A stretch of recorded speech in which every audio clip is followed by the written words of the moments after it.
رسول اللہ صلی اللہ علیہ وآلہ وسلم نے فرمایا، ایک دن حضرت موسیٰ علیہ السلام بنی اسرائیل کی ایک جماعت میں بیٹھے ہوئے تھے کہ اتنے میں ایک شخص آیا اور اس نے آپ سے پوچھا، کیا آپ جانتے ہیں کہ دنیا میں کوئی آپ سے بڑھ کر عالم موجود ہے؟ حضرت موسیٰ علیہ السلام نے فرمایا، نہیں۔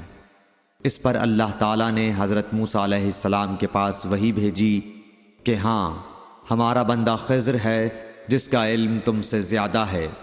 حضرت موسیٰ علیہ السلام نے اللہ سے دریافت کیا کہ خضر علیہ السلام سے ملنے کی کیا صورت ہے؟ اللہ تعالیٰ نے ایک مچھلی کو ان سے ملاقات کی علامت قرار دیا اور ان سے کہہ دیا کہ جب تم اس مچھلی کو گم کر دو تو واپس لوٹ جاؤ، تب خضر سے تمہاری ملاقات ہوگی۔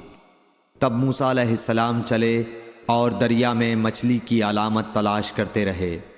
اس وقت ان کے ساتھی نے کہا، جب ہم پتھر کے پاس تھے کیا آپ نے دیکھا تھا؟ میں اس وقت مچھلی کا کہنا بھول گیا اور شیطان ہی نے مجھے اس کا ذکر بھلا دیا۔ موسیٰ علیہ السلام نے کہا، اسی مقام کی ہمیں تلاش تھی۔ تب وہ اپنے نشانات قدم پر پچھلے پاؤں باتیں کرتے ہوئے لوٹے۔ وہاں انہوں نے خضر علیہ السلام کو پایا۔ پھر ان کا وہی قصہ ہے جو اللہ نے اپنی کتاب قرآن میں بیان کیا ہے۔ صحیح بخاری حدیث نمبر 74۔